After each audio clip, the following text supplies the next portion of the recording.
I do not let a case go longer than 6 months. My fee agreement is good for 6 months, and then we have to file your case.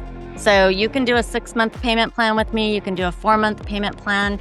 If you want to pay in full all at one time, I'll take $100 off. So I'm not chasing money, and we can get this thing moving. If you go beyond that 6 months, it's $750 to extend that fee agreement an additional 6 months. I want these cases filed. The law changes, their circumstances change. I don't want to have taken all that money and done all that work, and then they can't file because, something came up that changes everything. So keep these cases moving.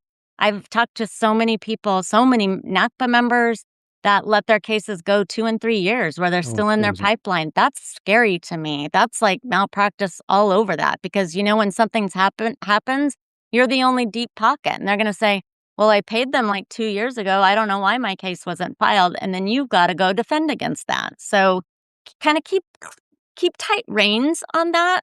I'm not a stickler about that $750 extension. I just need it to be hanging over their heads as a potential problem. They don't want to spend extra money. It's something I can refer them to say, hey, I'm going to waive it this time, but you really got to get these documents to me. I'm going to give you 60 days and let's see how this goes.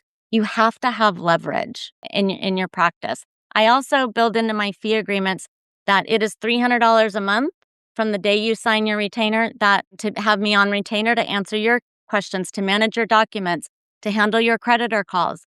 And I will absorb that $300 a month if you timely file in that 6 months. Because if they change their mind, guess what they want? A refund. And now all that time you just spent for those 6 months is out the door because you didn't have something built into your fee agreement that said, hey, $300 a month to manage your file and handle all of this.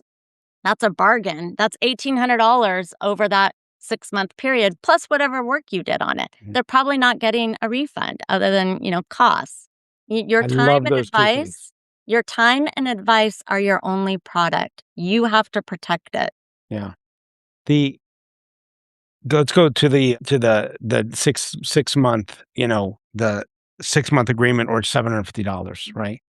What percentage of the people do you have that file within 6 months because of that? Do you have that number? I don't have that number. It's probably in my AI report. What's your gut feel? We're pretty much on target. You are? Okay. We are moving cases out. We file our cases, easy cases.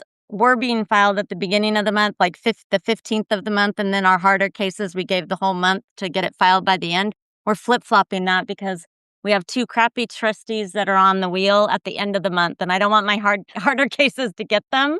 So we're switching those. So strategically, think of things like that that's going on in your practice, because that can drain it. Most of the cases are within that 6 months.